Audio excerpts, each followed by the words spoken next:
Alors, pour le replay, aujourd'hui, on est le 11 octobre 2024. Nous sommes au bloc 865 181 et le prix de Bitcoin en US dollars est à 61 727 dollars. Donc, ouais, comme Théo nous le disait tout à l'heure, l'objectif, c'est un peu de revenir sur le documentaire qui a fait le buzz cette semaine sur les réseaux sociaux et un petit peu partout, hein. C'est assez intéressant parce que il y a beaucoup de gens, notamment moi, qui m'ont contacté, qui sont pas du tout dans Bitcoin, des membres de ma famille ou des amis. Et donc, c'est là qu'on voit que ça a un impact assez large. Et donc, du coup, en fait, pour faire un petit résumé, c'est un documentaire qui est sorti sur la chaîne américaine HBO, qui a été beaucoup repris dans les médias, notamment dans les médias traditionnels, et qui, donc, forcément, documentaire américain, ça a un ton un petit peu alarmant. Et en gros, les conclusions du documentaire, c'est que Peter Todd et Satoshi, mais on aura le temps de revenir un petit peu là-dessus. Donc on s'est dit que l'objectif de ce space, ce serait intéressant d'en profiter pour faire une rétrospective un petit peu sur la préhistoire de Bitcoin et présenter certains des pionniers de Bitcoin qui sont supposés être des candidats sur la liste des suspects pour être donc Satoshi Nakamoto, qui est, on le rappelle, l'inventeur anonyme de Bitcoin. Et donc, on va en profiter pour revenir un petit peu sur la théorie qui est avancée dans le documentaire d'HBO. Et ensuite, on va un petit peu ouvrir le débat sur est-ce que c'est fondamentalement important de savoir qui est Satoshi, est-ce qu'on le saura un jour vraiment, et est-ce que ça pourrait avoir un impact sur Bitcoin concrètement.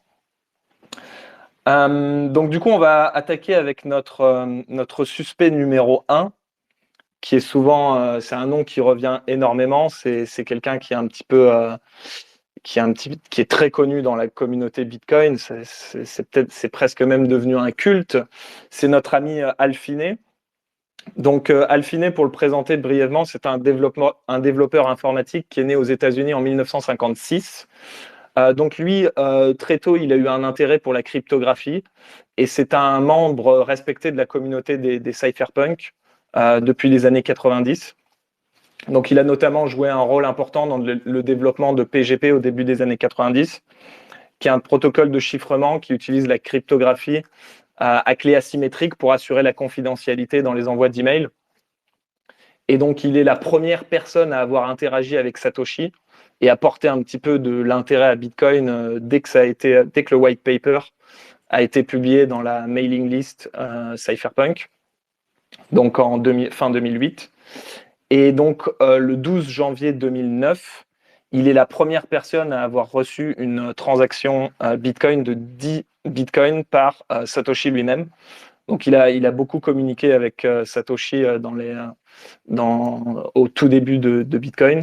Et il a notamment fait ce fameux tweet le 11 janvier 2009, qui est devenu un petit peu légendaire, qui est le tweet où il dit « Running Bitcoin ». Et donc Hal Finney, lui, ce qui en fait notamment aussi un candidat potentiel pour être Satoshi et un candidat crédible, c'est qu'il est mort en 2014. Il avait une maladie très rare qui s'appelle la maladie de Charcot. C'est une maladie en fait qui affecte les neurones et un peu le système moteur. Et donc petit à petit, il est devenu paralysé jusqu'à ce qu'il en meure. Et donc, du coup, il a été diagnostiqué de cette maladie en 2009, mais ça ne l'a pas empêché d'être un membre très actif de la communauté Bitcoin dans les 2-3 premières années. Et donc, du coup, il est mort le 28 août 2014 à l'âge de 58 ans. Et fait un petit peu marquant, c'est qu'il s'est fait, comment on dit, cryogéniser. Et donc, en gros, il s'est fait il a utilisé une entreprise pour qu'il mette son cerveau un petit peu et son corps au congélo pour, dans l'espoir dans un futur, pouvoir être réanimé. Et donc, c'est assez intéressant qu'il soit décédé en 2014 parce que ça en fait un bon candidat pour être Satoshi, parce que ça expliquerait beaucoup de choses. Ça expliquerait notamment que Satoshi a arrêté de communiquer en 2011, donc le 23 avril 2011, c'est la dernière fois qu'on a entendu parler de lui. Et ça expliquerait aussi que les bitcoins, les fameux 1 million de bitcoins que détient Satoshi n'aient pas bougé. Parce que si c'était lui qui avait les clés et qu'il est mort et qu'il n'a prévu, ça expliquerait cela. Donc, on va essayer. Ouais. Excuse-moi de t'interrompre, juste pour rajouter un petit truc par rapport à ça. Ouais, la maladie de Charcot, c'est une maladie dégénérative. Donc, il a été diagnostiqué, je crois que c'est en 2010 ou 2011, je sais plus. Mais effectivement, ce qui fait dire aussi à plein de gens que le timing correspond beaucoup, c'est que même s'il est décédé en 2014, en fait, à partir de 2012-2013, il a presque plus de fonction motrice. Il utilise un ordinateur qui suit en fait le mouvement de ses yeux pour déterminer ce qu'il veut dire, pour communiquer avec d'autres gens. Il l'utilise aussi pour continuer à programmer, écrire un peu de code. Donc en fait, même s'il est décédé en 2014, il a été incapacité à une période qui correspond assez similairement aux dernières communications publiques de Satoshi. Ouais. Et donc, par contre, sa femme a toujours réfuté que c'était lui. Lui, il a toujours réfuté que c'était lui. Il y a d'autres arguments qui en font un potentiel suspect pour être Satoshi, notamment son niveau de connaissance. Hein. Il était membre de la liste de la communauté cypherpunk depuis toujours, depuis la genèse, la fin des années, depuis les années 80. C'est un pionnier de la cryptographie moderne et il est, comme on le disait, considéré comme le co-inventeur du PGP. Il codait également, il savait coder en C++, comme Satoshi. Il a inventé le Reusable Proof of Work en 2004. C'était une première tentative proche de Bitcoin de cash digital. Il a été l'une des premières personnes à avoir interagi avec Bitcoin. Et il habitait aussi à moins de 2 km de Dorian Nakamoto. Ça, on va y revenir après, qui était donc ça aurait pu expliquer le fait qu'il ait choisi ce nom-là. Et donc globalement, oui, c'était une des seules personnes avec une très short list de personnes qui avaient vraiment les compétences nécessaires et donc qui a disparu à peu près au même moment que Satoshi. Également, au-delà des Ouais. compétences, je pense quelque chose qui est parfois un peu mécompris par les gens qui s'intéressent à ces questions-là, c'est cette idée que Bitcoin serait arrivé comme ça par la main de Satoshi, un peu sorti de nulle part. Mais en fait, il faut voir qu'il y a quand même énormément de travaux préalables sans lesquels Bitcoin n'aurait pas pu être possible, notamment des systèmes précédents. Tu as cité Reusable Proof of Work, mais il y en a d'autres. Il y a également des compréhensions on va dire, sur de la théorie des jeux, sur de la théorie monétaire, sur pas mal de choses qui, en fait, ont inspiré directement ou indirectement Nakamoto. Et parmi toutes les personnes dont on va parler là, il y a beaucoup de contributions sans lesquelles, en fait, on n'aurait jamais eu Bitcoin. Donc, c'est vrai qu'une des raisons pour lesquelles, en général, la plupart des gens s'intéressent à ces personnes-là comme candidats potentiels, c'est parce qu'on se dit que, logiquement, Nakamoto, c'est quelqu'un qui avait connaissance aussi de ses travaux, qui n'étaient pas des travaux qui, à l'époque, étaient partagés de manière, on va dire, très, très diffuse, très vaste. C'était des sujets très niches qui étaient partagés sur certaines mailing lists, sur certains forums, certaines thèses et certains papiers qui s'échangeaient directement par email, etc., ou dans certains départements de computer science de certaines universités, mais ce n'était pas du tout quelque chose de connu du grand public, sur lequel n'importe qui aurait pu tomber et donc n'importe qui aurait pu s'inspirer pour créer Bitcoin. Enfin bref, je voulais juste ajouter ça. Ouais, non, clairement, Bitcoin, c'est vraiment un aboutissement et on le voit d'ailleurs, Satoshi qui communiquait avec Adam Back avant même de lancer le white paper. Donc, ouais, c'est une quarantaine d'années, voire cinquantaine d'années de travail collectif avant d'en arriver là et le Bitcoin, c'est un petit peu l'aboutissement. Et donc, pour qu'on présente un petit peu Alphine, quels sont les arguments qui prouveraient qu'il n'est pas Satoshi ou qui, enfin, de toute façon, on est dans le spectre de la plausibilité.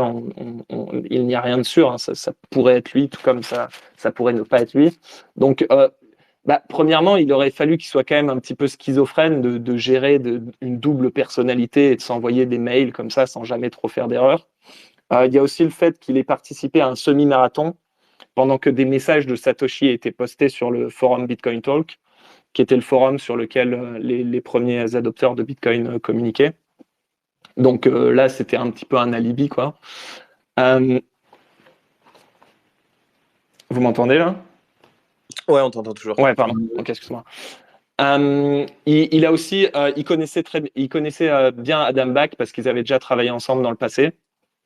Et donc Satoshi, pour le coup, il avait contacté Adam Back avant de lancer Bitcoin pour être sûr que la citation de son papier était la bonne. C'était son papier sur Hashcash, il me semble.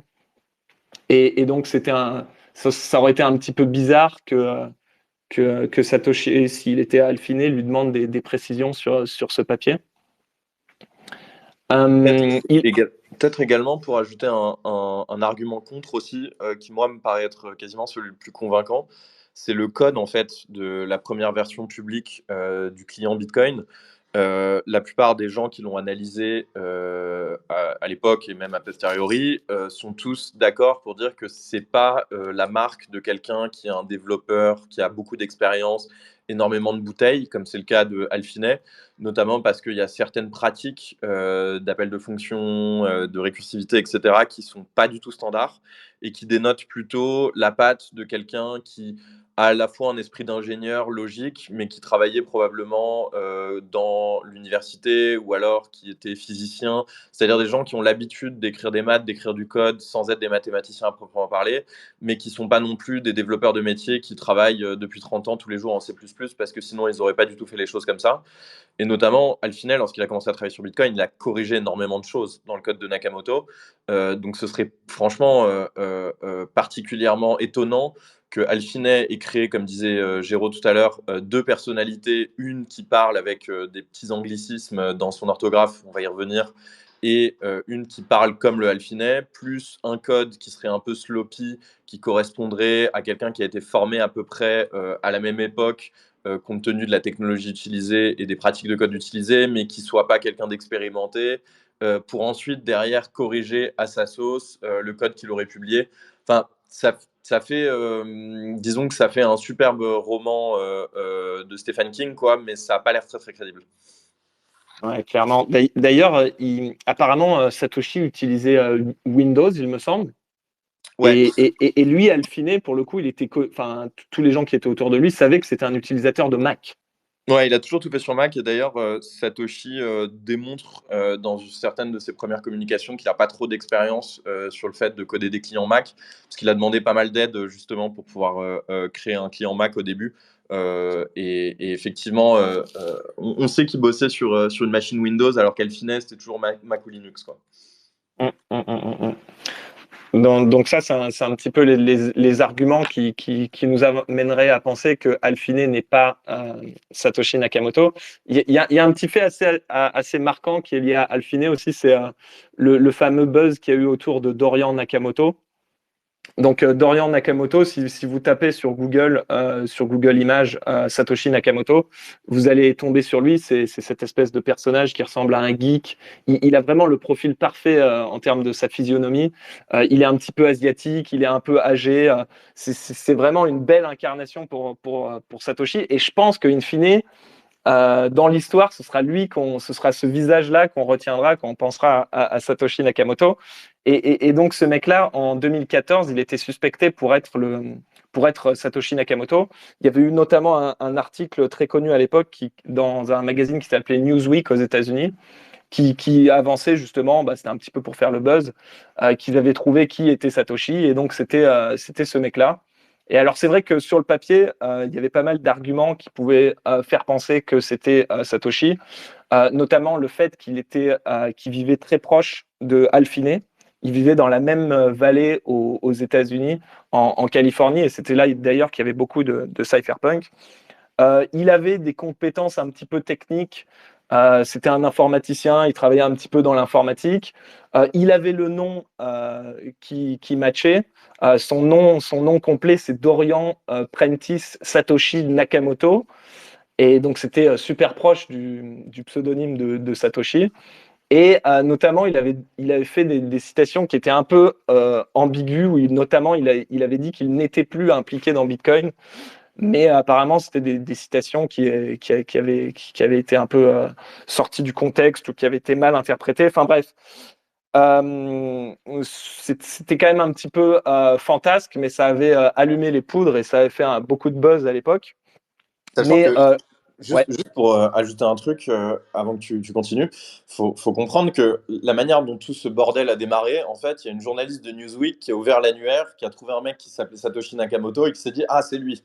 Donc, Mm. à la base, on a quand même quelqu'un dont la vie a été sacrément perturbée, parce qu'il s'est retrouvé avec je ne sais pas combien de journalistes devant chez lui, sous le feu des projecteurs, alors que c'était un programmeur, je crois, même à la retraite, hein, ou qui était pas loin de la retraite, qui vivait de manière assez calme et sereine.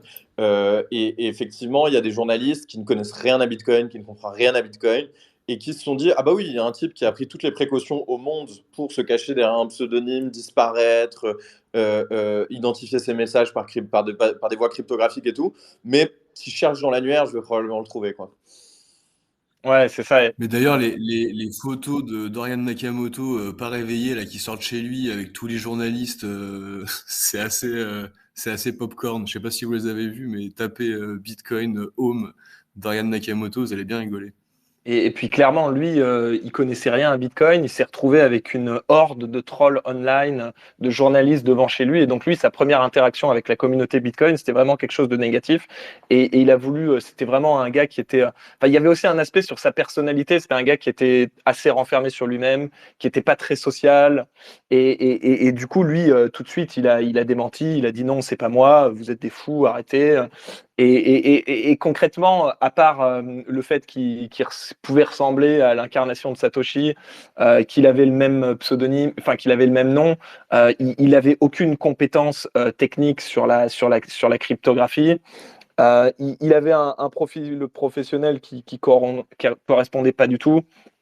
Il n'était pas du tout impliqué dans les cypherpunks, ni même toute cette idéologie qu'il y a derrière. Et donc, du coup, même tous les gens qui étaient dans la communauté Bitcoin ont bien rapidement compris que c'était pas lui, quoi. Mais c'était assez intéressant à mentionner parce que je pense que son visage restera et qu'il avait vraiment physiquement le profil pour l'emploi. Et donc, c'est assez intéressant que ce soit son visage qui sorte un petit peu de manière spontanée quand on pense à Satoshi Nakamoto. On avait un autre suspect, je dirais que c'est le suspect numéro 2. C'est Nick Szabo. Tu peux peut-être nous en dire plus sur Nick Szabo, Théo? Ouais. Bah d'ailleurs, pour moi, il est plus crédible hein, que Alfinet, aussi parce que, en fait, Szabo, alors, quand je dis plus crédible, ça veut pas, c'est pas du tout une opinion personnelle, hein, c'est plus d'un point de vue objectif. Mais en fait, Nick Szabo, il est particulièrement intéressant parce que, à mon sens, c'est probablement le gars qui a contribué le plus à permettre que Bitcoin existe dans ceux qui sont publics, quoi, en dehors de Nakamoto, on va dire. Notamment, il avait donc déjà, c'est un cypherpunk qui fait partie du mouvement depuis très longtemps. C'est quelqu'un qui a une polyvalence de compétences qui est d'une rareté absolument exceptionnelle. C'est quelqu'un qui a des compétences en computer science, en mathématiques, en cryptographie appliquée, en droit, également en théorie des jeux, enfin dans vraiment beaucoup, beaucoup de domaines et également en économie. C'était un numismate accompli. Il collectionnait des pièces et des billets comme notre cher David Saintonge, avec une collection, à mon avis, au moins comparable. C'est également quelqu'un qui, en fait, a publié des articles que je vous invite, mais fortement à aller lire un jour sur le Nakamoto Institute.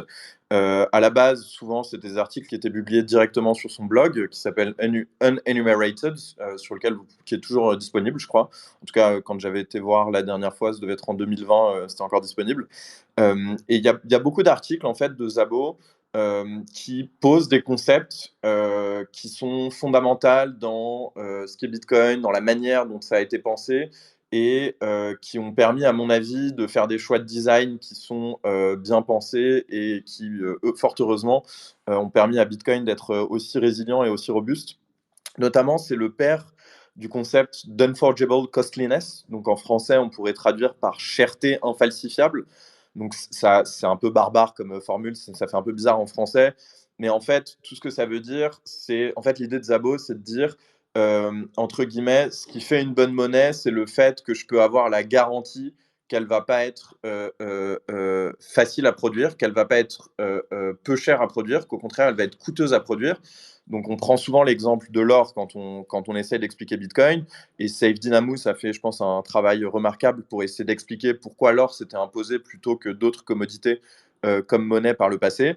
Et finalement, on peut le réduire à ce concept-là, en grande partie, c'est-à-dire le fait que la rareté géologique de l'or sous la croûte terrestre fait qu'on est assez certain qu'il va falloir une quantité de ressources significative pour pouvoir récupérer 1 gramme, 1 tonne, 1 kilo d'or supplémentaire. Et donc, ça nous offre la garantie que la quantité d'or en circulation ne va pas augmenter trop rapidement dans le temps, ce qui garantit du coup qu'il va y avoir une préservation de pouvoir d'achat, une salabilité temporelle, etc., etc. Tout ça, vous connaissez. Mais tout ça, on le doit en grande partie à Nick Szabo. Il est également l'auteur d'un autre essai qui est absolument génial, qui s'appelle Shelling Out, The Origins of Money. Je ne suis pas sûr du sous-titre.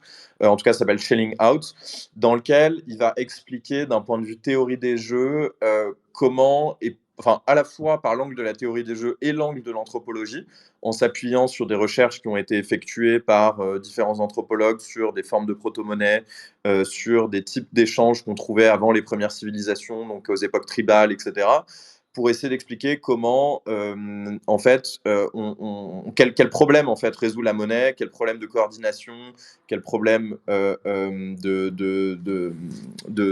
comment dire, de résolution de double coïncidence des besoins, etc., la monnaie permet de résoudre. Et c'est vraiment un essai qui est très complémentaire des travaux de Menger et des Autrichiens sur la monnaie, mais qui va encore plus loin et qui à mon avis, s'inscrit même carrément en fait dans l'ensemble des travaux de l'économie autrichienne, tellement ça en reprend les concepts pour en plus les étendre plus loin. Szabo, je crois qu'entre 2005 et le milieu des années 90, il a dû publier 20 articles absolument fondateurs, un notamment qui s'appelle Third Party and Security Holes, donc c'est les tiers de confiance sont des failles de sécurité, qui vraiment exprime très fortement cette idée que tant que le système aura un point central de vulnérabilité, il ne pourra pas vraiment être un système résilient, robuste, de cash digital. Voilà, je ne vais pas vous faire la liste de tous les articles qu'il a écrits, mais c'est vraiment un auteur prolifique dans des domaines aussi distincts que le droit, la théorie des jeux, la cryptographie, les systèmes distribués, etc. Également, c'est donc pour revenir un petit peu peut-être sur les éléments qui font que certains pensent que ça pourrait être Satoshi Nakamoto. Le premier, qui est un peu naze comme argument, mais il faut le citer quand même, c'est les initiales. Effectivement, Nick Szabo, il est d'origine hongroise et en hongrois comme en japonais, on va inverser l'ordre du nom et du prénom par rapport au français par exemple ou à l'anglais. Et donc son nom, ça se prononce Szabo Nick, donc c'est les mêmes initiales que Satoshi Nakamoto. Également, il est nippophile et il parle japonais, donc ça c'est un autre élément pas très ténu. Le fait qu'il soit beaucoup intéressé aux monnaies et qu'il ait une telle profondeur de l'histoire de la monnaie, de l'histoire de la finance, de la banque, etc., fait également écho à beaucoup des commentaires publics qu'on connaît de Nakamoto, où on voit bien qu'on a affaire à quelqu'un qui a quand même lu un minimum d'auteurs qui sont intéressés à ces sujets-là. C'est pas un gars qui débarque avec une formation keynésienne ou avec une ignorance profonde sur le sujet qui est l'histoire de la monnaie. Également, comme je vous ai dit avant, c'est un numismate, donc il y a pas mal de gens qui ont exprimé l'idée que la structure de Bitcoin en UTXO pourrait refléter la manière de voir les choses de quelqu'un qui s'est beaucoup intéressé au système de pièces et de billets, alors que, on va dire, quelqu'un qui serait plutôt intéressé au système de paiement moderne aurait préféré une organisation de la base de données Bitcoin finalement basée sur des accounts, comme ça peut être le cas sur Ethereum. Mais après, il y a pas mal d'arguments pour expliquer aussi pourquoi c'est plus élégant de le faire avec des UTXO. Également, voilà, il est pote avec Finney, avec Adam Back, avec beaucoup des gens qui ont contribué aux travaux préalables à Bitcoin pendant très longtemps. Également, c'est, comme je vous disais, probablement la personne qui a produit le plus de contenus qui sont essentiels pour le cheminement intellectuel collectif qui a permis à Bitcoin. Et en même temps, il n'est pas du tout cité dans le white paper. Et également des communications qu'on a de Satoshi avec Adam Back et avec Wei Dai qui ont été révélées à travers le procès de Craig Wright récemment. Il semble indiquer dans ces échanges que Nakamoto ne connaissait pas les travaux de Szabo et notamment ne connaissait pas BitGold, un système qu'avait théorisé Szabo mais qu'il avait peiné en fait à développer en informatique. Il avait commencé à en théoriser les contours en 98 et je crois il n'a pas même pas commencé à le coder avant 2005 ou 2007, quelque chose comme ça. Mais c'est vrai que fondamentalement, en termes de conception, BitGold, ça ressemble quand même beaucoup à Bitcoin. C'est un peu un Bitcoin avant l'heure. Donc voilà, ça fait beaucoup d'éléments qui font qu'il y a pas mal de gens qui considèrent que ça pourrait être la même personne. Alors, j'avais noté aussi plein d'autres arguments, je ne vais pas tous vous les faire parce que sinon on va y passer la soirée. Mais voilà, en gros, on va dire les arguments pour. Après, il y a des arguments foireux du style que, par exemple, la statue de Satoshi qui est à Bucarest et Nick Szabo est hongrois. Donc, enfin bref, je ne sais même pas quoi en faire de ces arguments-là. En revanche, par contre, voilà, il y a aussi des arguments contre quand même. Déjà, Nick Szabo, c'est quelqu'un qui est assez public, qui s'expose, qui, certes, n'est pas complètement naïf. Hein. Déjà, dans ses communications, il démontrait qu'il comprenait bien les risques qu'il y avait à travailler sur ces sujets-là. Par contre, voilà, il faudrait s'imaginer, vu qu'il est encore en vie, etc., que si c'était Satoshi, il a résisté à la tentation de toucher à ses coins, de réutiliser les adresses email de Satoshi ou ses clés PGP pour influencer la manière dont le protocole évolue, sachant que c'est quelqu'un qui, à une époque 2015, 2016, 2017, était assez actif. Donc, c'est pas impossible d'imaginer qu'il se soit abstenu, notamment vu l'intelligence du gars, il aurait pu comprendre les conséquences négatives que ça aurait pu avoir de faire revivre Satoshi Nakamoto, mais ça colle pas forcément on va dire, aux précautions nombreuses et assez poussées qu'a pris Satoshi d'avoir une telle exposition publique et un tel comportement. Également, comme je vous disais, les emails entre Adam Back et Wei Dai, c'est pas forcément le truc le plus logique d'envoyer ce genre de mail si on pense que c'est Satoshi. Ensuite, il y a également le fait que, en fait, dans BitGold, Szabo propose déjà une approche du scaling entre couches de settlement et couches de paiement, avec une séparation des couches, ce qui reflète finalement la direction, on va dire, d'évolution qu'on connaît aujourd'hui dans Bitcoin, mais qui n'est pas du tout celle que Satoshi imaginait en tout cas de ce qu'on voit à partir des communications qu'on a de lui. Notamment, assez vite, il fait des réflexions sur la taille des disques durs, la bande passante nécessaire, la puissance de calcul nécessaire. Et en fait, il était pareil, pas forcément fermé à une augmentation de la taille des blocs et ce genre de choses-là. Alors que Szabo, dès le début, même avant que Bitcoin existe, il n'a pas du tout cette vision-là du scaling d'un système de ce genre-là. Donc ce serait un peu bizarre déjà qu'ils aient des vues aussi divergentes sur un point aussi fondamental. Et enfin, voilà, il y a également on va dire, des incohérences dans le papier, le white paper en lui-même. Il faut voir que Szabo, c'est quelqu'un qui a beaucoup passé de temps à l'université, qui a publié beaucoup de papiers. Or, le white paper ne reflète pas forcément le travail de quelqu'un de très académique, dans le sens où c'est un papier qui reflète plutôt vraiment la manière dont travaillerait un ingénieur, le plus concis et comment dire, le plus articulé possible, sans chercher à rajouter des tartes de citations et sans vraiment utiliser, on va dire, les canons de rédaction des papiers scientifiques qu'on pourrait retrouver chez des physiciens, des sociologues ou des choses comme ça. Voilà, donc ça fait partie des éléments qui font que enfin voilà, c'est pas forcément une théorie très plausible. Après, peut-être pour en citer un, il y a des histoires de time zone où effectivement il y a une certaine cohérence dans les timestamps envoyés par Nakamoto, enfin pour les communications de Nakamoto, et ça a fait dire à pas mal de gens que ce serait probablement quelqu'un qui travaillait dans le monde académique.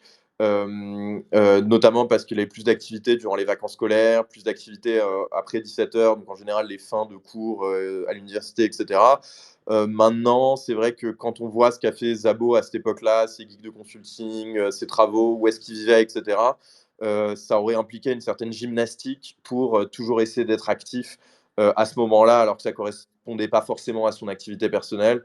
Enfin, on pourrait également citer le fait que il a été tellement productif et prolifique à cette époque dans plein de domaines, sa vie personnelle et des travaux qu'il a effectués, etc., que ça aurait fait quand même beaucoup de boulot de faire ça, plus passer 18 mois à écrire le code de Bitcoin, quoi. Donc voilà, en gros, pour le tour d'horizon autour de Nick Szabo.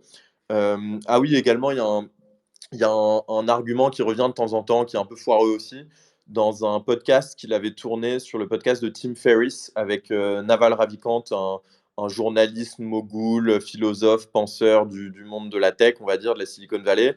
C'est un superbe podcast d'ailleurs, je vous invite à aller l'écouter, c'est une conversation très intéressante. Effectivement, il y a un moment dans ce podcast où Szabo fait un lapsus et où il dit j'ai inventé Bitcoin au lieu de dire j'ai inventé BitGold. Et donc, il y a plein de gens qui ont saisi le truc en disant ah, c'est sûr que c'est Nakamoto, regardez, il l'a avoué, etc., etc. Donc voilà, ça vous donne un peu un résumé des arguments. Vous en faites ce que vous voulez, vous en pensez ce que vous voulez. Franchement, à titre personnel, moi, je suis absolument convaincu, comme le disait Charlie Lee, que Szabo, on ne peut pas distinguer Bitcoin de Szabo. Genre, sans Szabo, il n'y aurait peut-être pas Bitcoin ou ce serait peut-être arrivé plus tard parce qu'il y avait beaucoup de concepts pionniers qu'il a apportés. Maintenant, je ne suis pas spécialement convaincu que ce soit lui personnellement.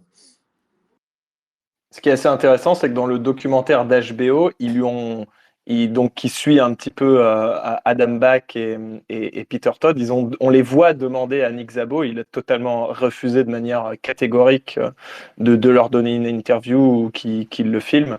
Et je pense que notamment ce documentaire d'HBO, ils ont centré un petit peu le storytelling autour d'Adam Back et de Peter Todd parce que c'était un petit peu les deux qui étaient sur la liste des potentiels qui ont accepté de faire du contenu avec eux, d'aller en tournage et de faire plein d'interviews. Mais je pense que si Nick Szabo avait accepté de tourner avec eux, ils auraient pu tourner un petit peu le storytelling de manière différente. Et je pense que ça a eu un impact sur leur conclusion, tu vois.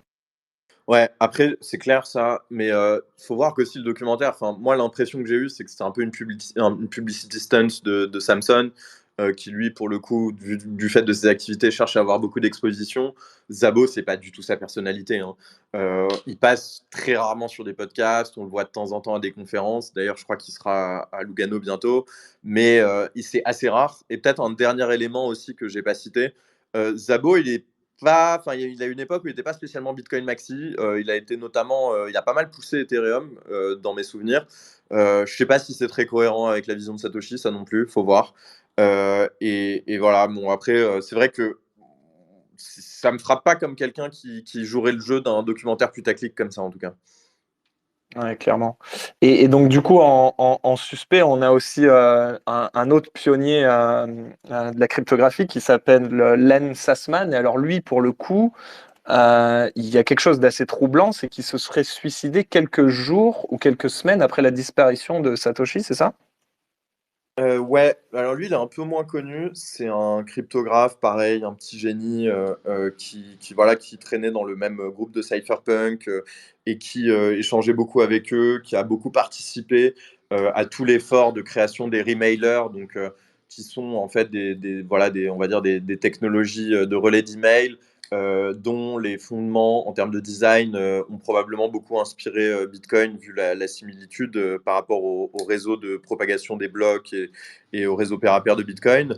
Et effectivement, bah, il y a notamment donc Len, c'était aussi le meilleur ami de Bram Cohen, l'inventeur de BitTorrent. Donc vraiment, tous ces gens-là, ils se connaissent, ils échangent. Et il y a un article, je crois, qui sur Medium, qui résume un peu toute la thèse concernant Len pouvant être Satoshi Nakamoto. Donc, on vous mettra le lien de l'article. Peut-être, je ne vais pas passer trop longtemps à essayer de développer la thèse de l'auteur, puisqu'on peut on peut la lire directement. À noter cependant que Bram Cohen, donc qui était voilà, son meilleur ami et qui a beaucoup bossé avec lui quand même sur différents projets, notamment BitTorrent, il avait indiqué dans un podcast en 2021, je crois, quand on lui posait la question, que pour lui, c'était pas vraiment possible parce que Len connaît pas vraiment C++, n'avait pas forcément les compétences dans certains de ces domaines.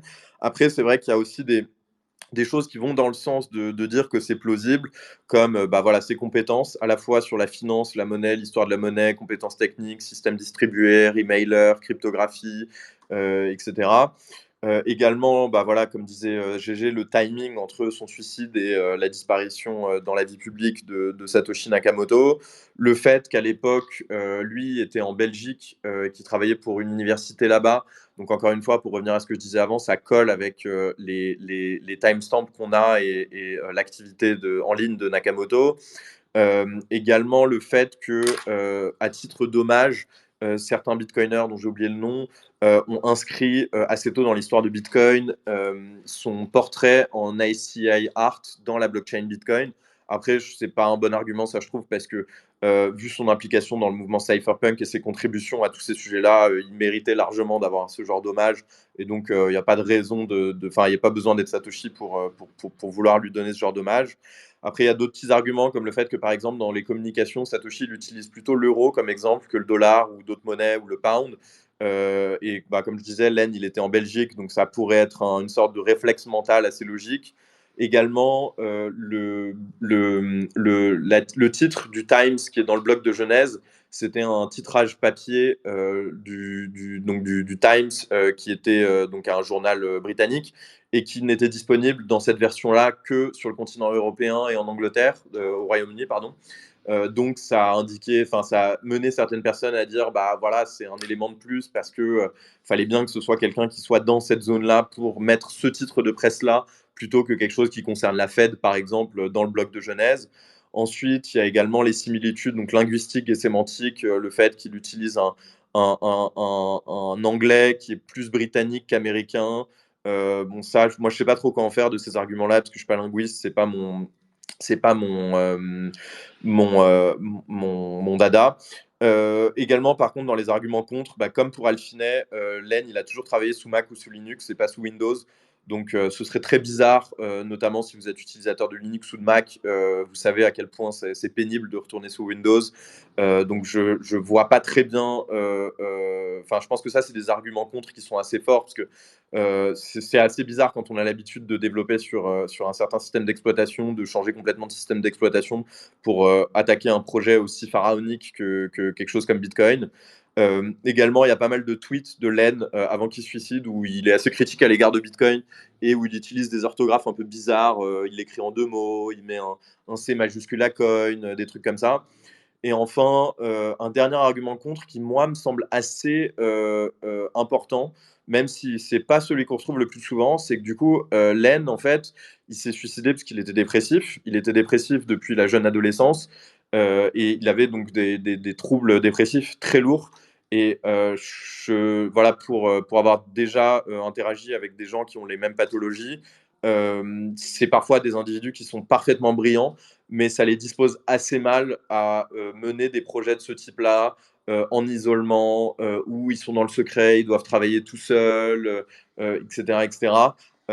Disons que c'est assez... Quand on voit la constance et la consistance du travail de Nakamoto, de ses réponses, la stabilité de son humeur, etc., ça colle pas forcément avec la description que nous font de sa personnalité sa femme ou ses amis comme Bram Cohen.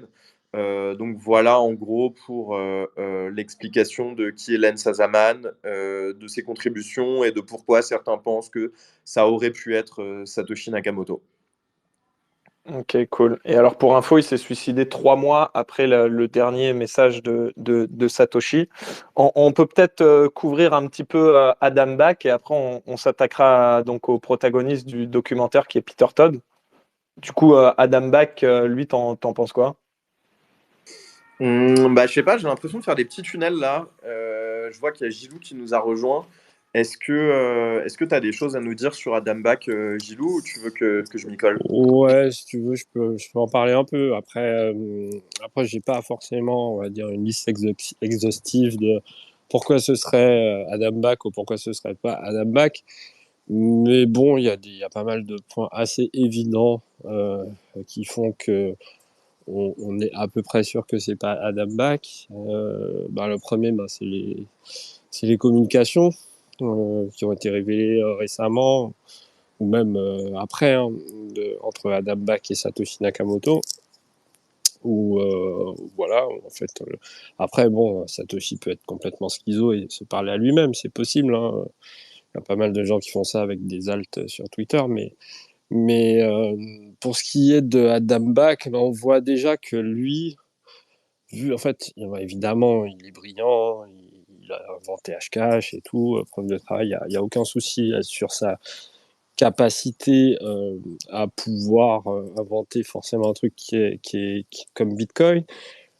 Mais bon, après, dans son attitude générale, on voit que tu sens que il a l'impression d'avoir été un peu late sur Bitcoin. Il est très NGU, tu vois, toujours à commenter le prix de Bitcoin. Enfin bref, il n'a pas une attitude très Satoshi-esque, comme j'aime à le dire. Et puis voilà quoi, sur plein de choses, sur la temporalité, sur même le fait, voilà, la capacité de code aussi, tout simplement, de Adam Back, qui est pas connu pour être un excellent codeur non plus. Et je crois, pour Donc ajouter quelque voilà chose quoi. là-dessus, je crois qu'on a quasiment aucun exemple de projet qu'il a codé en C++. Et de ce que j'avais lu en préparant un peu Space, alors après, voilà, apprendre avec des pincettes ce que je vais dire là, parce que j'ai pas les compétences techniques pour pouvoir vérifier ce que j'ai lu. Mais un mec qui est dans le documentaire, par exemple, qui s'appelle Amir Taki, je crois, qui est un des premiers gars qui a interagi avec tout ce beau monde sur la mailing list et qui s'est intéressé à Bitcoin. Lui a analysé le code et a l'air de dire que c'est le reflet de, voilà, encore une fois, comme je disais au début, du code de quelqu'un qui a appris à coder peut-être dans les années 60, 70, 80. Donc ça ne correspond pas non plus totalement avec l'âge de bac. Et c'est vrai que c'est ce qu'ont l'air de dire les gens qui analysent le code. Encore une fois, hein, je ne suis pas expert. C'est qu'on a plus, ça ressemble plus à quelqu'un qui a une grande intelligence d'ingénieur, mais pas une expérience de coding, de développement très forte. Et donc, je ne sais pas si ça colle forcément au profil de bac à cet égard-là, quoi. Ouais, tout à fait. Amir Taki, d'ailleurs, un personnage haut en couleur, que je vous invite à creuser sur lui. Mais ouais, donc bon, globalement, pour revenir sur Adam Back, on a quand même assez d'éléments pour dire qu'on est à peu près sûr que c'est pas Satoshi. Même si, bon, en fait, dans l'imaginaire collectif sur le sujet global, Satoshi, ça pourrait être un peu le mélange de toutes ces personnes-là, en fait, hein, globalement. Tu vas retrouver un peu de compétences, de faits, de façon de parler, un peu chez tout ce beau monde-là. Mais au final, Satoshi, je pense que, enfin bref, c'est un sujet, je pense que plus ça va aller, plus on va essayer de trouver qui c'est, plus on va partir dans des conjectures, plus le prix va monter, et moins on trouvera à mon avis, parce qu'on a vu, il a fait les choses bien selon moi, et on va jamais trouver qui c'est. Enfin, ça c'est mon avis. Et Personnel. d'ailleurs, pour ajouter peut-être sur bac, moi, j'ai pas souvenir d'avoir déjà croisé beaucoup d'écrits de sa part concernant l'histoire de la monnaie, l'économie, ce genre de choses-là. Alors que c'est assez évident quand on lit, par exemple, le livre de Phil Champagne ou quand on lit même l'ensemble des communications de Nakamoto, qu'il y a une perspective, on va dire, assez inspirée par une compréhension au moins de l'histoire de l'économie, si ce n'est au moins des théories du free banking, voire des Autrichiens, même s'ils ne sont jamais cités directement. Donc free banking, c'est par exemple c'est George Selgin et Lawrence White. Et c'est vrai que Bach, j'ai l'impression qu'il parle plutôt de ces sujets après, quoi, une fois on a déjà des économistes qui sont rentrés dans Bitcoin, des Saifedean, des machins, des gars comme ça, qui donnent des éléments pour penser le sujet. Mais je n'ai pas trouvé beaucoup de traces de ce genre de réflexion de sa part avant. Donc pour moi, c'est un autre élément qui fait dire que ça pointe pas forcément dans sa direction, quoi. Ouais, alors après, je suis d'accord qu'il y a forcément un peu d'économie dans ce qu'a laissé Satoshi, mais pour moi, le- on va dire l'aspect le plus important, enfin le plus prépondérant dans ses travaux, c'est tout le travail qu'il a fait sur des sujets techniques, sur le timestamping et sur tous les systèmes de confiance en fait, qui sont pour moi, enfin après, j'ai une vision peut-être pas exhaustive de toutes les écrits de Satoshi, mais qui sont quand même pour moi plus prépondérants, même dans le white paper si tu veux. Ça parle pas beaucoup d'économie globalement. Non, non, pas du tout, c'est clair. Mais c'est pas ça. C'est clair que c'est pas une compétence nécessaire, en fait, de toute manière, pour avoir produit Bitcoin. Je disais plus ça par rapport à la manière dont il répondait aux gens dans ses premières communications, notamment pour expliquer ses choix de design, où souvent il invoque pas mal d'arguments, on va dire, d'économie, de théorie des jeux, de choses comme ça. Mais c'est clair que ce qui est le plus impressionnant dans les compétences nécessaires, c'est plus à la fois la polyvalence de tous les domaines qui sont impliqués, et également entre guillemets, la créativité derrière les choix, de l'ajustement de la difficulté, du modèle de sécurité, etc.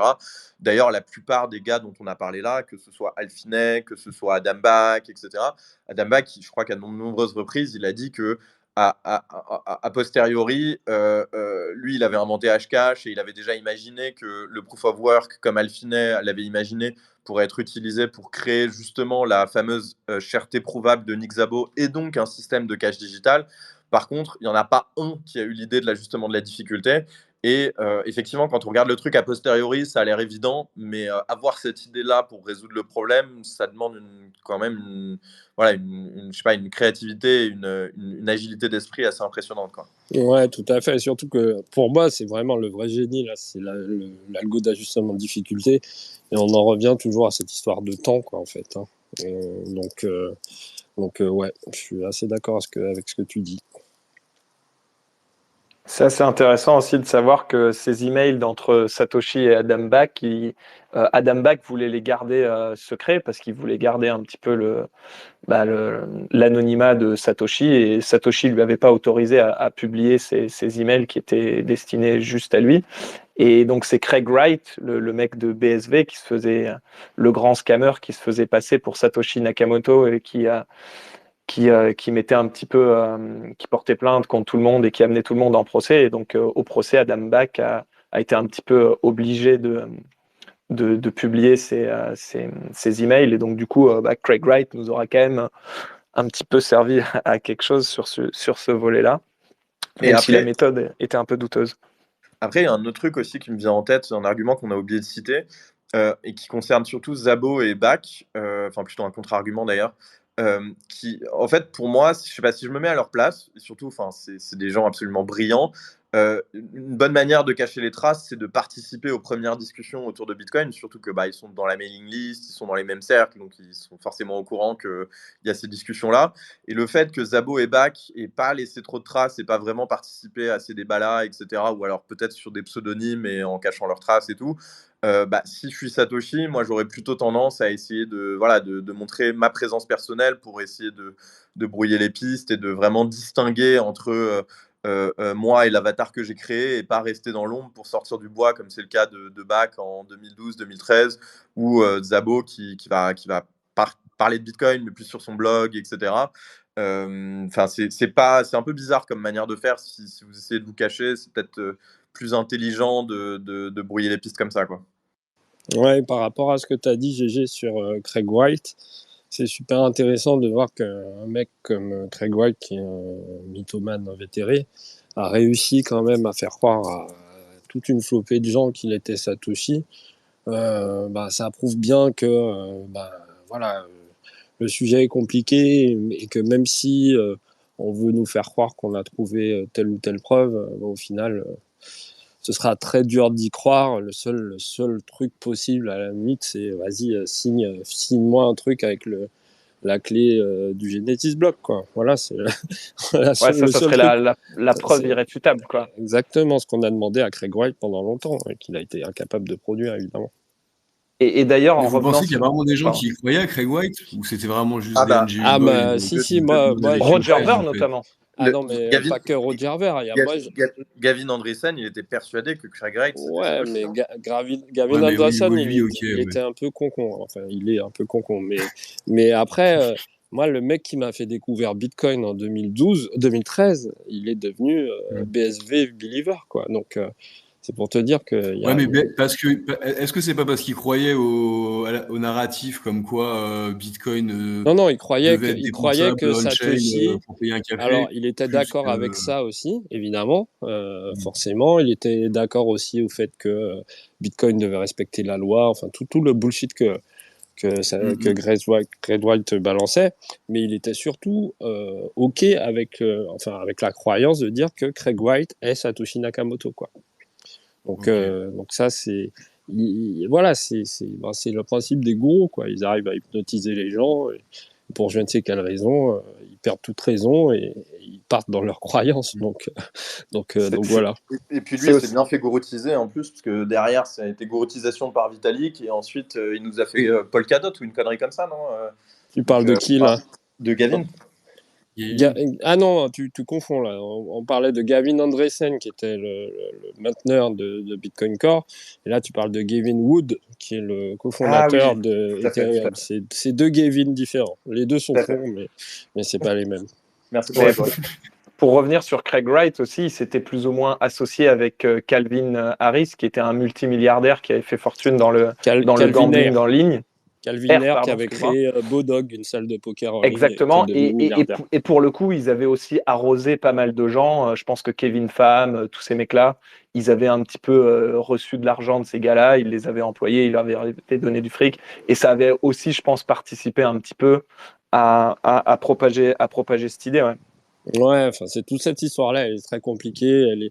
Elle est expliquée bien dans le bouquin La guerre des blocs.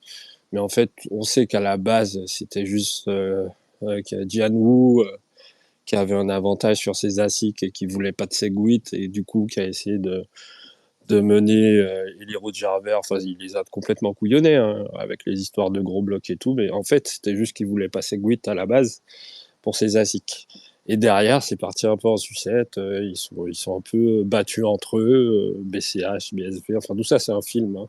On pourrait faire une série sur les big blockers. Ouais, laisse HBO faire, va. D'ailleurs, Et peut-être juste un petit shout-out sur le sujet. Il y a le livre de Jonathan Beer qui s'appelle The Block Size Wars, la guerre des blocs en français, qui a été traduit il n'y a pas longtemps et que vous pouvez commander sur Consensus, que je vous recommande fortement si vous vous intéressez à cet épisode. Exactement, c'est exactement de ce bouquin-là que je parlais. Et pour revenir sur le documentaire d'HBO, c'est vrai que Peter Todd, il était souvent pas cité dans la liste des suspects pour être Satoshi. Toi, je crois que tu avais déjà fait un débat avec lui il y a quelques années. Gilou, tu le connais un petit peu personnellement. T'en penses quoi de cette théorie? Ouais, alors elle est assez rigolote. Hein. Moi, je connais Peter Todd, enfin, je l'ai croisé depuis, enfin, je le croise très souvent, Peter Todd, depuis très longtemps. Effectivement, j'ai déjà fait un débat contre lui, c'était pas forcément super agréable pour moi. Mais en fait, pourquoi on n'évoquait pas Peter Todd? Parce que n'importe quel bitcoiner qui a un peu d'expérience, c'est pas crédible de base pour plein de raisons, quoi. Tu vois. Peter Todd, alors je sais pas si on va rentrer clairement sur le debunk de Satoshi, c'est Peter Todd maintenant, mais en gros, Peter Todd, on connaît ses contributions, on connaît comment dire, ses compétences, il est très fort sur plein de sujets, mais il y a plein d'autres sujets où il est totalement inexistant. Et puis, globalement, c'est pas une foudre de guerre niveau taf, quoi. Globalement, il fait principalement des blog posts. Après, voilà, je suis pas là pour critiquer Peter Todd, hein. Mais globalement, je le vois pas du tout capable, surtout il avait quel âge en 2008 22 ans, 21 ans. Il devait fumer des spliffs à cette époque-là pendant toute la journée. Je le vois pas mener un truc, surtout faire ce travail un peu scolaire du white paper, voire ouais, académique hein, presque. On peut parler de travail académique quand on voit le white paper. Enfin, je ne vois pas du tout faire ça. Et puis globalement, même niveau code, il n'a pas produit de ouf, quoi. Peter Todd, il a beaucoup produit dans les débats sur certains sujets bien précis comme RBF. Il a beaucoup bossé. Ça, c'est un argument pour le coup sur des trucs de timestamping. Notamment avec Open Timestamps, que je connais très bien. J'ai travaillé dessus quand je bossais sur Wallet. Donc, globalement, personne ne citait Peter Todd parce que tout le monde savait que c'était pas une possibilité, quoi. Pour pas mal de raisons, dont celles que j'ai invoquées, mais il y en a sûrement d'autres. Bah aussi, tu vois, il y a en termes de personnalité, c'est clair que ça colle pas du tout. Enfin, moi, à chaque fois que j'ai interagi avec lui ou je l'ai vu interagir, c'est quand même un sacré troll, Peter Todd. Alors que Nakamoto, on voit quand même quand les gens lui disent bon, j'y crois pas à ton truc, machin, ou qu'on lui donne des contre-arguments sur pourquoi Bitcoin ça va pas marcher, etc. Il a quand même une certaine maturité dans ses réponses et une certaine retenue. Il perd pas de temps à essayer de convaincre les gens qui sont pas convaincus. En même temps, quand il a des arguments qui sont relativement intelligents mais faux, il les démonte mais poliment, alors que Todd, ce serait plutôt le genre à te montrer que t'es con en te répondant à une connerie, quoi. Et également, je crois que dans le documentaire, à un moment donné, c'est Samson qui dit ça. Il dit non, mais Peter, enfin, il est beaucoup trop contrarian pour faire un truc pareil. Et c'est vrai que les gens qui sont un peu comme ça, c'est bizarre de les voir s'enfermer, enfin, de les imaginer s'enfermer à 21 ans pendant 18 mois pour coder un truc, etc. Et surtout pas avoir un peu l'hubris du contrarian une fois que c'est fait et que ça marche et que tu es sûr que ça marche.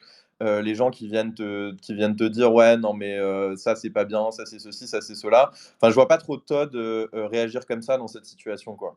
Je sais pas ce que vous en pensez, mais Bah ouais, et puis surtout en termes de personnalité, c'est pas une attention whore, mais disons qu'il est quand même, il est toujours content d'être cité, d'être exposé, d'être speaker. Tu vois, c'est pas un mec secret, quoi, Peter Todd. Ça l'a jamais été, globalement.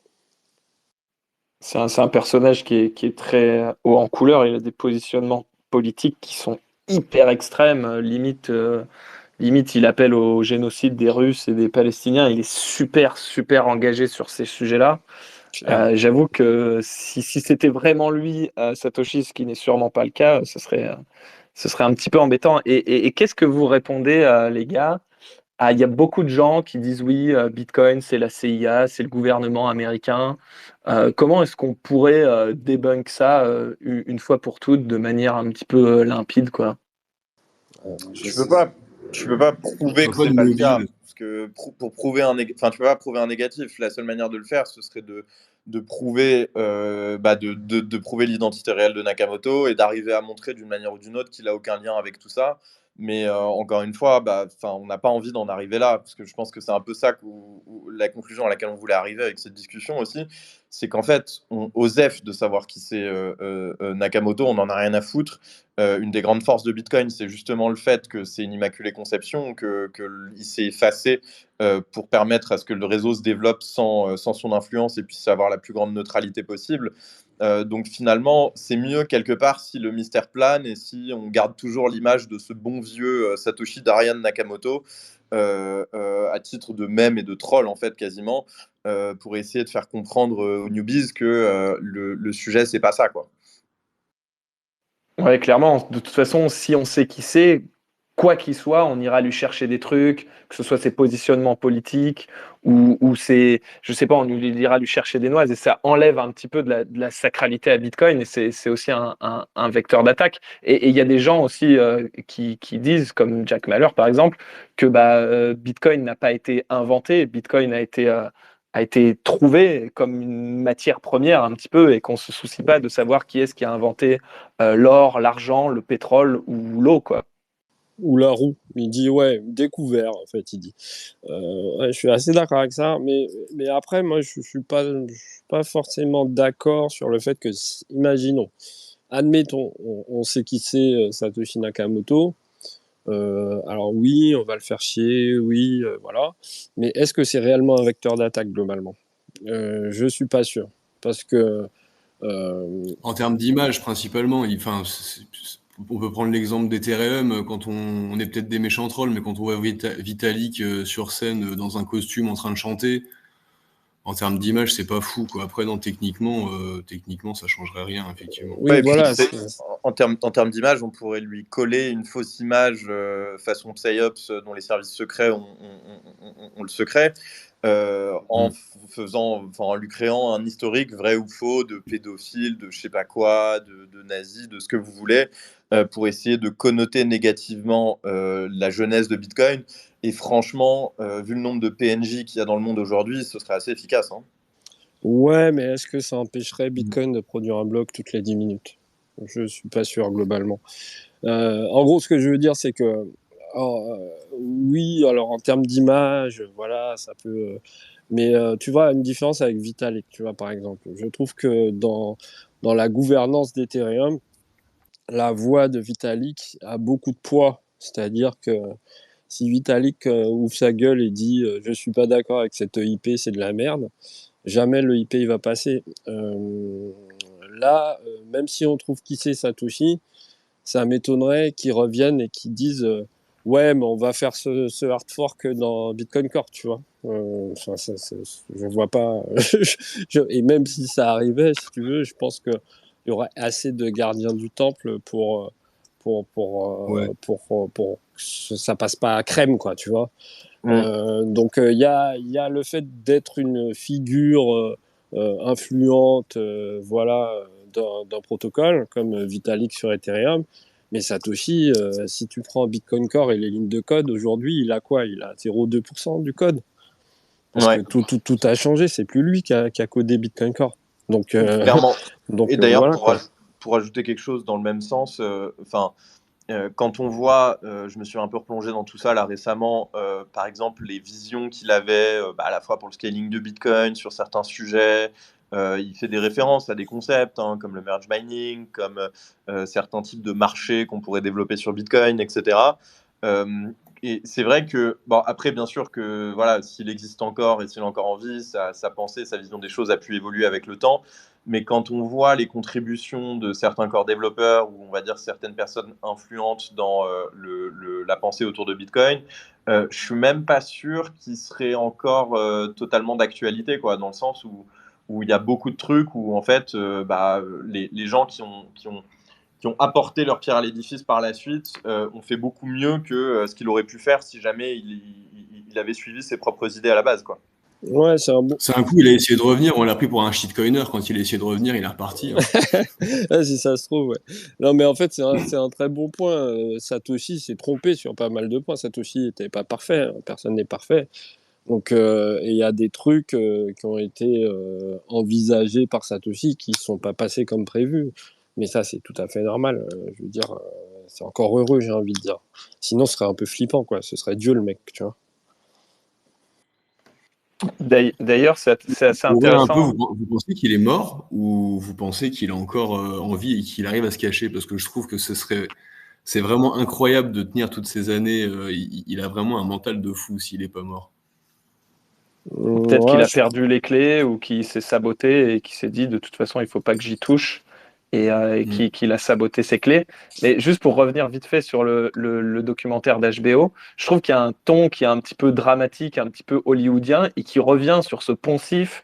Et j'aimerais bien qu'on en finisse un petit peu avec ce poncif, qui est que parce que Satoshi soi-disant détiendrait 1 million, donc 1/21e de la supply de Bitcoin. Dans le documentaire, j'ai noté, ils ont mis que le fait qu'il ait 1 million de Bitcoin, c'est, je cite, enough to break the network. Donc ça laisse paraître que le fait que c'est un système en proof of stake et le fait qu'il ait beaucoup de Bitcoin fait qu'il peut avoir un impact sur le protocole Bitcoin. Et ça, je trouve que c'est un message qui continue quand même de prospérer. On le voit dans ce documentaire d'HBO et qui n'est pas vrai concrètement, tu vois. Ouais, mais fallait regarder le documentaire jusqu'à la fin et notamment les crédits. Et tu aurais remarqué que Tom Benoît était consultant sur le projet. Et je pense que c'est comme ça que ce genre de conneries s'est retrouvé infiltré là-dedans. ouais, Incroyable. je sais pas comment ça a été scindé toute cette histoire, mais ouais, globalement, moi je l'ai pas vu, hein, je vous avoue, j'ai pas regardé le truc HBO, je savais de base que c'était du bullshit et j'ai pas eu le temps de le mater. Désolé, j'ai pas été très studieux sur ce truc-là, mais ouais, en fait, et pas mal de gens, au-delà de la blague, pas mal de gens qui sont, on va dire, euh, circonspect devant Bitcoin pose cette question du fait que ouais, mais il y a un gars, il détient 1 million de Bitcoin, qu'est-ce qui se passe s'il les bouge? Moi je réponds toujours, il les bouge quoi, il a le droit, il fait ce qu'il veut. Après s'il les dump, ouais, le prix va souffrir, mais bon après il n'en aura plus à dumper. Et donc le prix va remonter, tu vois. Donc, Ouais, et d'ailleurs, donc voilà. sur cet argument de dump, il y a un parallèle, je pense, qui peut être intéressant à faire, mais quand on voit ce qui a été dump de Grayscale depuis la lancée des ETF américains. Alors, on n'est pas sur 1 million de coins, mais je crois que de mémoire, on est pas loin des 400 000. On n'est pas loin. Et plus, si on regarde juste le volume de ce qui a été dump là en 2023, début 2024, c'est plus que ça. Hein. Donc, à un moment donné, il revient, il dump ses coins. Ok, ça va faire pleurer les mecs qui sont leveragés pendant 5 minutes. Mais franchement, le marché tel qu'il en est aujourd'hui, il peut très bien racheter 1 million de coins et repartir à la hausse en l'espace d'un an. Hein. C'est pas du tout impossible. Ouais, et puis pour vendre, il faut qu'il y ait quelqu'un qui achète en face. Hein. Exactement. Alors, je ne crois pas que c'était 1 million de coins, je crois que c'était 600 000 BTC, mais on est sur les mêmes ordres d'idées. Et je crois qu'il leur en reste que 200 000. Donc, ils en ont vendu un demi-million. Et le prix a quand même pump. On est passé de 30 à 60 000. Donc, on pourrait absorber ça largement, quoi. En tout cas, pour le documentaire, je pense que vous êtes nombreux comme Gilles à pas l'avoir vu. Donc, je vous conseille de suivre l'intelligence de Gilles. Ça sert vraiment pas à grand-chose à part perdre 1h40 de votre vie. En revanche, vous pouvez regarder les 5 dernières minutes parce que ça, c'est vraiment un moment Nutella où en fait, du coup, Un moment Elmore James, please. En fait, la fin, il y a le documentariste qui est en train de filmer Peter Todd et Adam Back, avec Adam Back qui est silencieux derrière et qui se marre dans sa barbe, et Todd qui est en train de le troller magnifiquement. Et à un moment donné, il lui dit en fait, ça va juste être complètement hilarant parce que vous allez mettre ça sur pellicule et vous allez montrer ça à des bitcoiners et vous allez vous ridiculiser, quoi. Ouais, voilà. Je pense que c'est ce qui se passe un peu. Mais après, le truc, c'est les bitcoiners, c'est des toute petite partie de la population. Donc après, HBO, je pense qu'ils s'en foutent un peu. Hein. Ouais, mais clairement, moi, Ceux qui l'ont vu, le documentaire, vous savez pourquoi c'est Benjamin Franklin en couverture? Ouais, parce qu'il est sur les billets de sang. Ah, ok. Ouais, D'accord. et c'est quoi le rapport avec Bitcoin? Bah, L'argent. l'argent. Ah, ok. Mais pour le coup, c'est opération réussie, même au niveau des bitcoiners, parce que eux, ils s'en foutent en fait qu'on parle d'eux en bien ou en mal. L'essentiel, c'est que les gens y regardent et qu'ils s'y intéressent.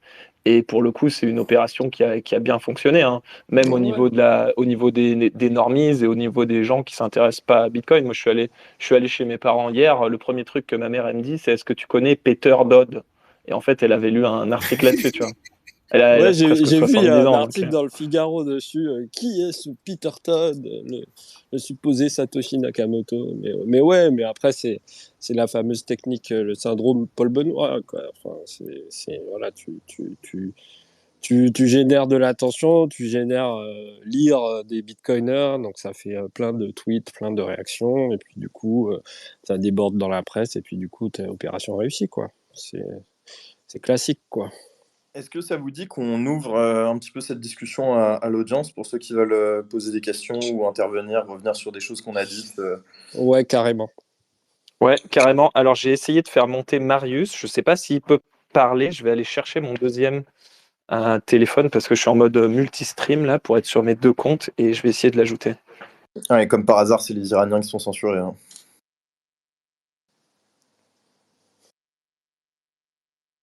Est-ce que Satoshi serait pas iranien? Hein, on s'est jamais posé la question.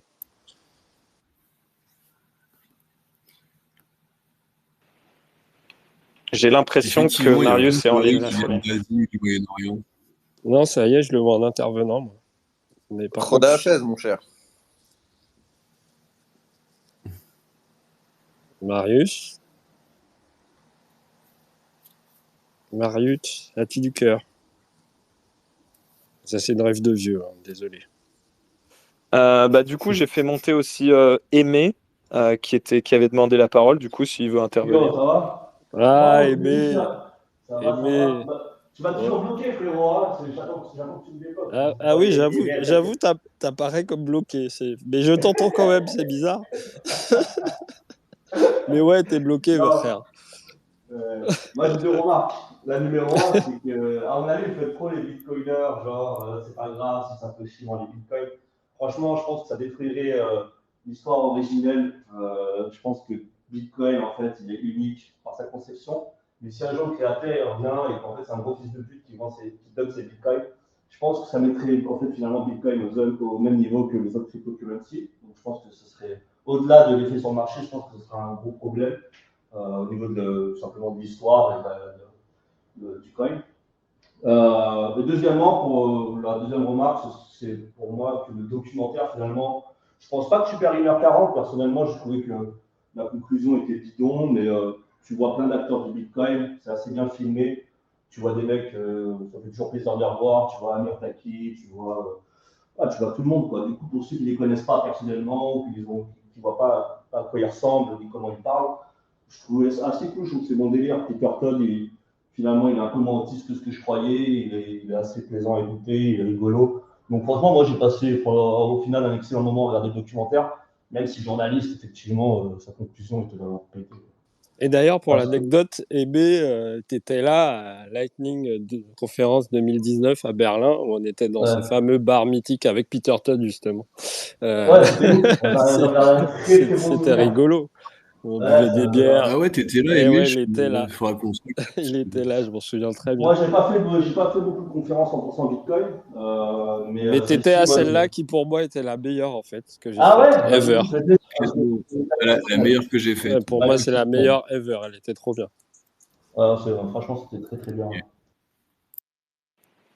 Mais pour répondre à ce que tu disais sur Satoshi, je pense que c'est à double tranchant. Si jamais il dump ses coins, ça peut être aussi positif pour un paquet d'investisseurs qui se disent que quand même, il peut ça dérisque un petit peu l'asset dans le sens où à partir du moment où il les a dump, il peut plus les dump. Et je pense qu'il y a beaucoup d'investisseurs qui voient ça de cet angle-là aussi, tu vois. Je suis pas d'accord. Moi, c'est comme si tu me disais dans la religion chrétienne, il y a Jésus qui revient et en fait, c'est un gros fils de pute. Tu vois ce que je veux dire? Pour moi, Satoshi, il a une place tellement centrale dans le truc, c'est ce qui fait que Bitcoin est quasiment une religion, c'est le fait que Satoshi existe, il n'a pas touché 5 millions de coins. L'histoire, elle est parfaite. Si le mec il revient et en fait c'est Craig Wright là par exemple, franchement pour moi ça met Bitcoin au même niveau que n'importe quel autre crypto, ça pourrait être remplacé. Ça casse l'histoire pour moi. Après, moi je suis pas du tout d'accord. Dans la religion chrétienne, il est censé revenir à un moment quand même. Donc Ouais, c'est vrai. Mais je suis pas du tout d'accord avec cette vision, Aimé, parce que justement, ça fait passer outre le fait que Bitcoin est un protocole qui marche, qui bouge pas beaucoup et qui ne fonctionne pas sur des narratives, tu vois. Donc, non, mais au contraire, c'est que de la narrative. Je suis totalement d'accord avec toi. Pour les shitcoins, c'est de la narrative. Pour Bitcoin, je suis désolé, sur le temps long, c'est de moins en moins de la narrative. La seule narrative, c'est que... En fait, Bitcoin, tu peux le considérer comme une asset qui n'a pas été créée par... c'est une asset qui émane comme de l'or ou quoi que ce soit. T'imagines, c'est comme si demain, il y avait le créateur de l'or qui réapparaît et en fait, le mec, il a coffré des tonnes d'or. Personne ne s'est d'accord d'utiliser ça comme... Ouais, mais dans ton trop jeune, il faut que Satoshi soit... Non, mais dans ton exemple, le créateur de l'or, ce serait Midas et il pourrait créer de l'or ex nihilo. Satoshi Nakamoto, il arriverait, il pourrait pas créer des Satoshi, tu vois. Donc c'est la grosse diff, tu vois. Ouais, pour moi, en tout cas, si Satoshi reviendrait, au-delà des effets sur le marché, ça mettrait Bitcoin au même niveau que n'importe quel autre crypto. Que UOS. Même avec l'or, hein. Même si le créateur de l'or y revenait, il faudrait quand même aller le miner l'or, donc ça changerait rien. Non, mais c'est un exemple. Qu'est-ce qui fait que Bitcoin peut être considéré comme de l'or finalement? Oui, mais la preuve que voilà. Tu vois, il n'y a pas un mec qui a eu un unfair avantage de fou, alors que Satoshi l'a eu quand même. Si la fin de l'histoire, c'est qu'en fait Satoshi revient pour profiter de son dû, et c'est qu'il a profité de son unfair early advantage. Et franchement, pour le coup, Satoshi n'a pas eu d'unfair advantage. Il a publié. Là, pour c'était in the open, quoi. C'est complètement faux ce que tu dis. Mais je me souviens maintenant pourquoi je t'avais bloqué. Je t'ai débloqué, mais je crois que je vais te rebloquer. C'est parce que. moi, c'est mon point de vue. J'ai sûrement autant de Bitcoin que vous avez ici. Moi, si Satoshi c'est pas la question. Non, mais n'importe qui pouvait miner des blocs dès le début. Hein. D'ailleurs, Alfine, on en parlait tout à l'heure, il a miné le bloc 70. C'est pas pareil qu'un pré-mine, non? Ok, bon, vas-y, on prend l'histoire. L'histoire de Bitcoin dans 50 ans. Si dans 50 ans, le créateur n'existe toujours pas, il n'a pas touché ses coins, et s'il est revenu et il a vendu ses coins, l'histoire n'est pas la même. Je suis désolé, l'histoire n'a strictement rien à voir. Pour moi, en tout cas. Pour moi, bien sûr, justement amoureux de Satoshi Bitcoin pour cette histoire. Si tu m'enlèves cette histoire, moi, je suis beaucoup moins intéressé par Oui, mais je pense que toi, tu représentes pas forcément le marché. Les mecs de chez BlackRock, en fait, ils ont des analystes financiers qui leur disent que le Bitcoin est sécurisé et que le protocole est dépendant de personne. Et en fait, eux, ils en ont rien à foutre. Mais c'est vrai que pour une partie de la communauté, oui, l'aspect un petit peu mythique de Satoshi, s'il revenait, ça casserait le truc. Mais globalement, la plupart des gens qui investissent concrètement, tant que le protocole est décentralisé, ça les touchera pas plus que ça, hein.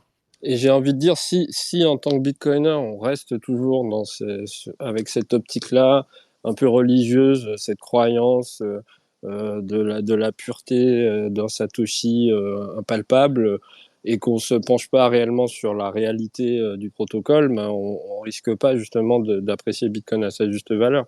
Donc je pense que c'est quelque chose qui existe, mais c'est quelque chose dont il faudrait se détacher autant que faire se peut. Donc toi, tu souhaites le retour de Satoshi et du dump, comme ça on en finisse avec cette histoire, c'est ça que tu dis? Non, j'ai jamais dit ça. J'ai jamais dit ça. Je dis que si ça arrivait, au final, on s'en foutrait, surtout si on est sur du long time préférence, quoi. C'est-à-dire qu'à court terme, ça va sûrement faire mal. Tu dis mais moi, je m'en foutrais pas en tant que Bitcoiner, j'en aurais pas rien à foutre si Satoshi reviendrait. Et surtout qu'il occuperait en plus une position politique, forcément.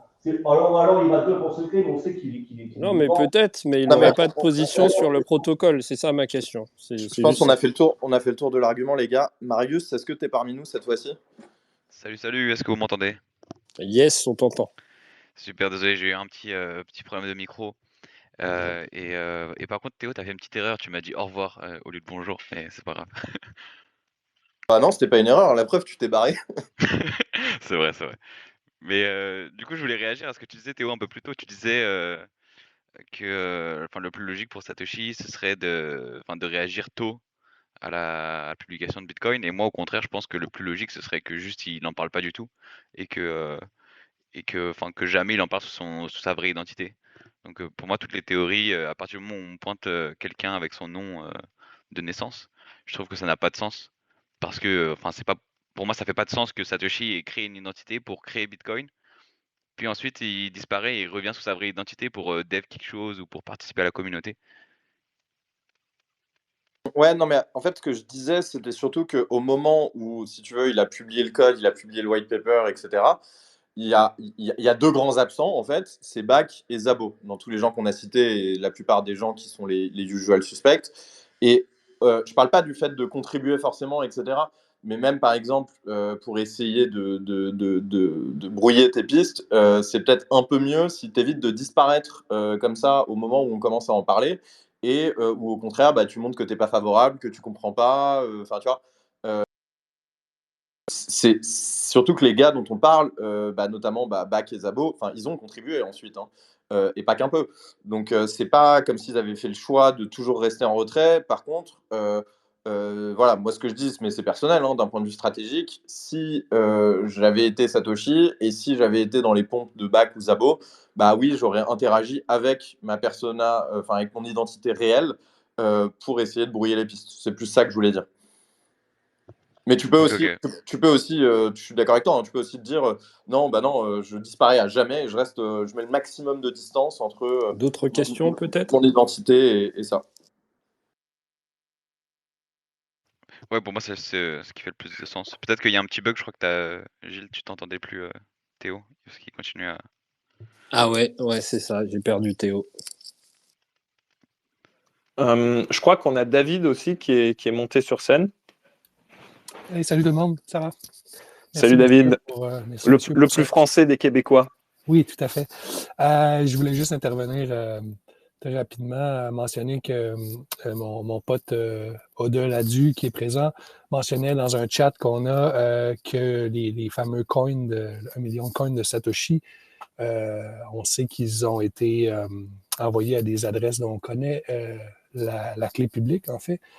Donc, éventuellement, un jour, quand on aura la puissance de calcul, l'ordi quantique, là, dans je ne sais pas combien de temps, on pourra peut-être connaître les clés privées et les dépenser. Donc, moi, je suis assez convaincu qu'éventuellement, les jetons de Satoshi vont revenir de toute façon. Alors, je sais qu'on a clos au sujet tout à l'heure sur ça, mais je voulais juste le mentionner que de toute façon, à mon humble avis, côté informatique, c'est une fatalité que ces jetons vont revenir éventuellement. Je ne sais pas dans combien de dizaines ou de centaines d'années, mais c'est ce que je pense. Alors, je ne sais pas si vous avez une opinion là-dessus, mais c'est juste ça que je voulais mentionner. Voilà. Non, juste pour apporter un point de précision plus qu'une opinion sur le sujet, ce qui est, enfin, je pense un détail qui est important de comprendre, c'est que du coup, tout au début, les premières transactions de Bitcoin, c'était des scripts qu'on appelle pay to public key. Et donc, effectivement, en fait, on va dire casser cryptographiquement ce genre de public key pour pouvoir récupérer la clé privée associée, c'est beaucoup, beaucoup, beaucoup, beaucoup, beaucoup plus simple d'un point de vue computationnel que les scripts qui viennent après ou le type on va dire, de transactions qu'on a fait après.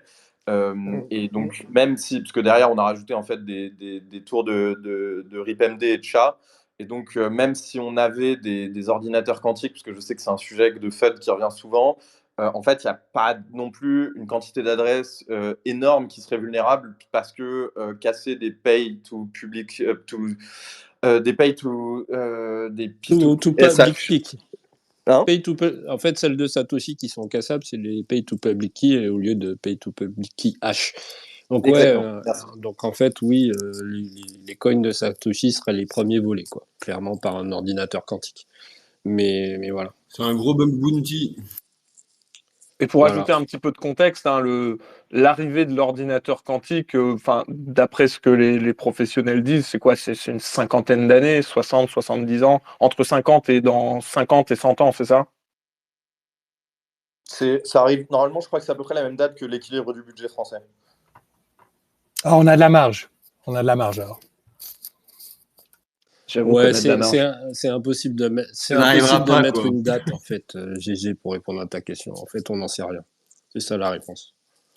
Et donc voilà, merci pour la précision, Théo. En fait, je ne voulais pas faire du FUD en disant que les ordinateurs quantiques allaient casser les adresses Bitcoin. C'est pour ça que j'ai mentionné que les coins de Satoshi sont associés à justement des clés publiques. C'est ce qui fait que c'est possible avec les algorithmes de l'ordinateur quantique de casser ces clés-là, mais ça ne s'applique pas évidemment aux adresses qui sont plus modernes. Ces transactions-là n'ont pas duré très, très longtemps, je crois. Donc, tous les premiers coins perdus, les jetons perdus de cette époque, à mon avis, vont éventuellement refaire surface. Et je crois que c'est une bonne nouvelle parce que ça fera un bon bounty et on pourra savoir que les ordinateurs quantiques sont inventés quand ces jetons-là seront. Donc, quand les jetons vont bouger, moi, je ne penserai pas que c'est Satoshi. Je vais penser que c'est le gouvernement chinois qui a inventé un ordinateur quantique assez fort. Voilà. Ouais, faut investir dans le quantique. Et moi, j'aimerais rajouter un truc sur le fameux chiffre de 1 million de Satoshi.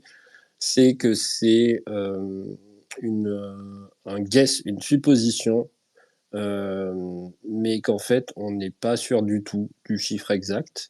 C'est que, bon, il y a pas mal de travaux qui ont été faits dessus pour essayer d'identifier, on va dire, les wallets de Satoshi, mais qu'au final, si ça se trouve, on se plante.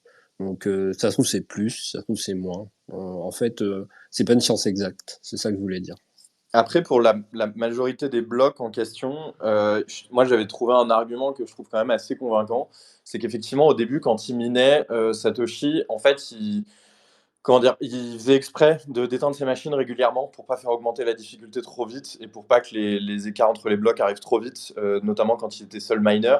Et donc, tu as une sorte de pattern de mining. Et en plus, il utilisait apparemment une machine un peu tweakée pour pouvoir répartir ses calculs sur plusieurs threads CPU.